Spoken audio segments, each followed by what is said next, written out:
देखें, अगर खान साहब बड़े क्लियर हैं, वो कह रहे हैं कि तहरीक इंसाफ ही जीत के आ रही है, और अगर तहरीक इंसाफ का कोई मैंडेट छीनेगा तो वो फिर जो है ना नताइज का खुद जिम्मेदार होगा। ये इलेक्शन फिर किसी ने नहीं मानना। इस तरह का दोस्त धांधली का इलेक्शन हुआ, फिर हम सारे सड़कों पे होंगे। ये हो ही नहीं सकता। आप इतनी बड़ी पॉलिटिकल पार्टी को मार्जिनलाइज करेंगे तो इसके बड़े खतरनाक नतीजे होंगे। बल्कि आज खान साहब ने बड़े कैटेगोरिकली कहा कि अगर इस तरह की हरकत करते रहेंगे तो हम क्लियरली आईएमएफ को बताएंगे। इन सारे मामलात को गवर्न कर रहा है लंदन एग्रीमेंट, गवर्न कर रहा है लंदन एग्रीमेंट के तहत ही ये सारे मामलात हो रहे हैं। खान साहब ने नॉमिनेशन पेपर्स के लिए आज दरखास्त अलाउ करा ली है ट्रायल कोर्ट से। वो लाहौर के एन ए 122 जो कि डिफेंस का हल्का बनता है, और एन ए 89 जो मियाँ वाली का है, और साथ बैकअप में एक इस्लामाबाद का एन ए 47। वेलकम सियासत.pk से मैं हूं वकार बगा और इस वक्त मेरे साथ मौजूद है पाकिस्तान तहरीक इंसाफ की लीगल टीम का हिस्सा बैरिस्टर उमैर नियाजी। बैरिस्टर उमैर नियाजी साहब, बहुत शुक्रिया आपके कीमती वक्त का। सर, आपने कागजात नामजदगी जमा करवाए, आपके वालिद से पाकिस्तान की पुलिस, पंजाब पुलिस कागजात नामजदगी छीन कर चली गई, क्या मामला हुआ? हाँ, बुनियादी तौर पे जी, मैं तो क्योंकि आज इधर अटियाला जेल खान साहब का साइफर का ट्रायल लगा हुआ है, तो मैं इधर आ गया। तो सुबह हाई कोर्ट में थी, तो अराउंड 11 बजे के करीब उनका फोन आया, और इस तरह से रिटर्निंग ऑफिसर से वो 5 अदद नॉमिनेशन पेपर्स मेरे और 5 अदद अपने NA 90 के रिटर्निंग ऑफिसर से लेके निकले थे। और जब बाहर निकले हैं तो जिस बंदे के उन्होंने हाथ में हवाले किए थे वो पीछे पीछे आ रहा था, उससे जो है ना मकामी डीएसपी ने कागज छीन के वहां से जो है ना रफू चक्कर हो गया। सर, ये कागजात छीने जा रहे हैं, दिगर जितने भी आपके उम्मीदवार हैं उनको भी प्रेशराइज किया जा रहा है, ये कागजात क्यों छीने जा रहे हैं और किसकी हिमा पर छीने जा रहे हैं? आप बुनियादी तौर पे देखें ना, पाकिस्तान में ये कोई अभी नहीं, ये आज के दिन स्टार्ट हो गया। ये स्टार्ट थोड़ा सा इससे पहले का है कि पहले तहरीक इंसाफ के वर्करों को जो है ना हरासा किया गया, फिर उनको गिरफ्तार किया गया। जब वो भी नहीं बात बनी तो अब कोशिश की जा रही है कि तहरीक इंसाफ का कैंडिडेट किसी तरह से बैलेट पेपर पे भी ना पहुंच सके, क्योंकि पॉपुलैरिटी से ये बिल्कुल घबराए हुए हैं कि एक जमात जिसकी 70-80% पॉपुलैरिटी है, टच कर रही है, ठीक है, उसको ये किसी तरह से भी जो है ना मैच नहीं कर सकते। तो अब इस तरह के हथकंडे इस्तेमाल कर रहे हैं ताकि भाई तहरीक इंसाफ कहीं नजर ना आए। हालांकि ये हो ही नहीं सकता। आप इतनी बड़ी पॉलिटिकल पार्टी को मार्जिनलाइज करेंगे तो इसके बड़े खतरनाक नतीजे होंगे। बल्कि आज खान साहब ने बड़े कैटेगोरिकली कहा कि पॉलिटिकल स्टेबिलिटी से लिंक्ड है इकोनॉमिक स्टेबिलिटी, और उसके बगैर मामला नहीं चलता। और अगर इस तरह की ये हरकत करते रहेंगे तो हम क्लियरली आईएमएफ को बताएंगे कि हम इनकी ये जो फरसूदा ये करने जा रहे हैं उनके साथ एग्रीमेंट्स उनको नहीं बैक करेंगे। कि आप एक तरफ से मुल्क के एसेट्स बेची जा रहे हैं, ठीक है, मुल्क को जो है ना दीवार से लगा रहे हैं, और साथ ही साथ आप उसकी पॉलिटिकल पार्टी की भी जो बुनियादें खोखरी कर रहे हैं, उनको इलेक्शन लड़ने का मौका नहीं दे रहे। आप किस किस्म का पाकिस्तान बनाना चाह रहे हैं? सर, इमरान खान साहब से आज आपकी मुलाकात हुई तो क्या दिगर आपकी उनके साथ गुफ्तगू रही, और खान साहब जिस तरह से आप एक पकड़ दगड़ का सिलसिला जारी है, उधर से आप लोग टिकट भी जारी कर रहे हैं, तो खान साहब के क्या तासुरात थे इस सारे मामलात पर?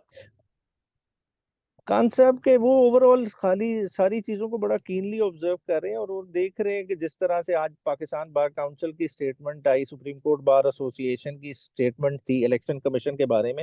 उन्होंने कहा हमारे भी यही तासुरात हैं कि भाई ये इस तरह से अपना जो मैंडेट है प्रॉपरली नहीं एक्सरसाइज करें। मगर वो ये कह रहे हैं कि इन चीजों हम किसी तरह से इलेक्शन कमीशन को प्रीटेक्स नहीं दे सकते कि वो किसी तरह भी इलेक्शन को डिले करें। इलेक्शन 8 फरवरी को ही होंगे, तहरीक इंसाफ उसमें भरपूर तरीके से पार्टिसिपेट करेगी, और उन्होंने खास तौर पे अपने तमाम वर्कर्स को कहा कि आप नॉमिनेशन पेपर्स फाइल करें। इस वक्त कैंडिडेट मैटर नहीं करता। करता है कि तहरीक इंसाफ का खान का सिपाही इलेक्शन में आना चाहिए, तहरीक इंसाफ उन्हें टिकट देगी, खड़ा करेगी, और इंशाल्लाह ताला ये बल्ले का इलेक्शन है। तो सर, इमरान खान साहब खुद भी इलेक्शन लड़ेंगे? खान साहब ने नॉमिनेशन पेपर्स के लिए आज दरखास्त अलाउ करा ली है ट्रायल कोर्ट से। वो लाहौर के NA 122 जो कि डिफेंस का हल्का बनता है, और NA 89 जो मियाँ वाली का है, और साथ बैकअप में एक इस्लामाबाद का NA 47 जो F8 ऑनवर्ड्स हल्का है, उसमें से नॉमिनेशन पेपर्स के लिए अप्लाई कर दिया। ठीक है। इलेक्शन के लिए आप लोग अप्लाई तो कर रहे हैं, कॉन्टेस्ट करने जा रहे हैं, अब खान साहब को लगता है कि ये इलेक्शन अगर हो भी जाते हैं तो ये फ्री एंड फेयर इलेक्शन हो पाएंगे? देखिए, अगर खान साहब बड़े क्लियर हैं, वो कह रहे हैं कि तहरीक इंसाफ ही जीत के आ रही है, और अगर तहरीक इंसाफ का कोई मैंडेट छीनेगा तो वो फिर जो है ना नतायज का खुद जिम्मेदार होगा। तहरीक इंसाफ देखे ना, जुल्म उस वक्त से सही आ रही है, सही आ रही है। अब नताइज अवाम इस नताइज वक्त जहनी तौर पे तैयार है। नताइज का अवाम जिम्मेदार होगा। पाकिस्तान तहरीक इंसाफ नतायज देखे, जाएगी या इलेक्शन किसी ने नहीं देखे, ये इलेक्शन फिर किसी ने नहीं मानना। इस तरह का दोस्त धांधली का इलेक्शन हुआ, फिर हम सारे सड़कों पे होंगे, ठीक है। फिर ये ना एक्सपेक्ट करें कि उस धांधली शुदा मैंडेट को कोई मानेगा, कोई उस तरह की गवर्नमेंट को जो है ना एंडोर्स करेगा, ना उसकी पॉलिसीज को कोई एंडोर्स किया जाएगा, ना ही उससे किसी तरह की वो हमसे कॉरपोरेशन एक्सपेक्ट करे वो आने वाली गवर्नमेंट।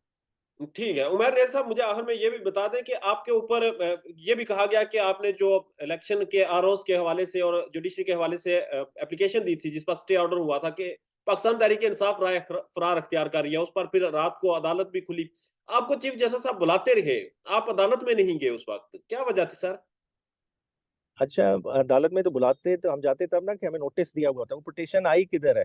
वो पिटिशन फाइल हुई है जुमे के दिन, अदालती टाइम में पिटीशन ली गई और रात को ली गई है। हमें कोई नोटिस था जो हम होते? अब इंशाल्लाह ताला एक्सप्लेनेशन कॉल की है, उस पर हम जाएंगे और इंशाल्लाह ताला हमारा भरपूर जवाब उसमें फाइल होएगा। और आज का वाकया, और जो आज थ्रू आउट हो रहा है, आज मेरे साथ नहीं हुआ, शाह महमूद कुरैशी साहब का बंदा उठाया गया जो फॉर्म लेने गया इर्द गिर्द गुजरांवाला, इर्द गिर्द आप पोजीशन देख लें कि जगह जगह जैसा पुलिस डिप्लॉय की गई है वर्कर्स को, पॉलिटिकल लीडर्स को गायब करने के लिए, वो ये सारी चीजें मेरी बात को प्रूव कर रही हैं सर, कि ये आरओस का इलेक्शन बनता जा रहा है। इस वक्त मौजूदा जो सेटअप है ये निगरान गवर्नमेंट है, तो आपके लोगों को जिस तरह उठाया जा रहा है, क्या ये निगरान गवर्नमेंट उठा रही है या मुस्लिम लीग नून जो कि आपकी सियासी हरीफ है, या फिर कौन है इसके पीछे, कौन है जो ये सारे मामलात मैनेज कर रहा है? इन सारे मामलात को गवर्न कर रहा है लंदन एग्रीमेंट, गवर्न कर रहा है लंदन एग्रीमेंट के तहत ही ये सारे मामलात हो रहे हैं। जो बेसिकली लंदन में एक एग्रीमेंट साइन हुआ कि नवाज शरीफ को वापस पावर में लाना है। अब वो अवाम तो नवाज शरीफ के पीछे खड़ी नहीं है, वो बेसिकली नवाज शरीफ की लॉन्चिंग स्टार्टिंग में ही फेल हो गई। अब उसे किसी तरह से दोबारा जिंदा करने के लिए सारी भौंडी हरकतें की जा रही हैं और कोशिश की जा रही है कि किसी तरह से उसको बगैर ऐसा फील्ड दे दिया जाए जहां दो अंपायर उसके उसकी मर्जी के उसे मिल गए हैं, साथ ही साथ उसे बगैर टीम के जो है ना मुकाबले में उतारा जाए। अच्छा, खाली मैदान में नवाज शरीफ साहब को उतारने की कोशिश की जा रही है। बिल्कुल आखिर में मुझे ये बता दें कि आपको या बाकी जो पाकिस्तान तहरीक इंसाफ के रहनुमा है उन्हें कागजात नामजदगी छीनने के अलावा या पकड़ दकड़ के अलावा और भी किसी किस्म का कोई हरासमेंट या प्रेशर दिया जा रहा है? देखिए, अरेस्ट में आप देख लें, आपके शफीक राय की स्टेटमेंट उठा लें, अभी अमजद नियाजी की चल रही, दूसरे तीसरे चल रही, अचानक स्टेटमेंटें किस तरह से आ रही हैं? देखिए, इंसानियत से हट के हरकतें हो रही हैं। जो उस्मान डार, उमर डार की वालदा के साथ हुआ, वो कहीं किसी मौजूद माशरे में होता है? ठीक है, जहाँ औरतें बच्चे महफूज नहीं है, प्रॉपर्टी का नुकसान बंदा बर्दाश्त कर लेता है। ये देखें, इसके बड़े दूर रस नतायज जाएंगे। आप सोसाइटी में एक पढ़े लिखे सेगमेंट को कंप्लीटली एलिनेट कर रहे हैं फॉर टाइम्स टू कम। और ये सोचना पड़ेगा सबको कि हम मुल्क को किस तरफ ले जा रहे हैं। पाकिस्तान में इस वक्त सबसे बड़ा मसला बोलने का है। पाकिस्तान में बोलने नहीं दिया जाता, जुबानें खींच ली जाती हैं, डर है, खौफ है, टेरर है। पाकिस्तान का मीडिया मुकम्मल तौर पर कंट्रोल्ड है, वेल मैनेज्ड है, एक मैसिव सेंसरशिप है। इसी तरह का दबाव पाकिस्तान में सियासत.पीके भी फेस कर रहा है, जिसे पाकिस्तान भर में गुज़श्ता कई महीनों से मावरा आइन, मावरा कवानीन मुकम्मल तौर पर बंद कर दिया गया है, मुकम्मल तौर पर बैन कर दिया गया है। सियासत.पीके की नशरियात को लिमिटेड करके पाकिस्तान में छोड़ दिया गया है। तमाम तर कानूनी मुआवजे के ऊपर आवाज उठाई गई, दस्तक दी गई, लेकिन हर तरफ से खामोशी है, सन्नाटा है, कहीं पर कोई सुनवाई नहीं है, कोई सुनने को तैयार नहीं है। लेकिन इसका हल क्या है? क्या खामोश हो जाएं? क्या सवाल ना करें? क्या मालूमात आप तक ना पहुंचाएं? क्या इंफॉर्मेशन आप तक ना पहुंचाएं? मालूमात भी पहुंचेगी, इंफॉर्मेशन भी पहुंचेगी, सवाल भी उठेंगे, लेकिन अब आपने रोल प्ले करना है, आपने अपना किरदार अदा करना है। और छोटा सा एक प्रोसीजर है, प्रोसेस है, उसके बाद आप अपना किरदार अदा करें और हमारी मदद करें। पहले आपने यह करना है कि हमारे यूट्यूब चैनल को सब्सक्राइब करना है, उसके बाद ज्वाइन के बटन के ऊपर जाना है, क्लिक करके हमारा मेंबर बनना है। या फिर दूसरा ऑप्शन यह है कि आपने वीडियो की डिस्क्रिप्शन में जाना है, वहां पर पैट्रियन का लिंक मौजूद होगा, उस लिंक के ऊपर क्लिक करें और हमें सपोर्ट करें, हमारा हिस्सा बने, हमारी ताकत बने। ख्याल रखिएगा। अल्लाह हाफिज।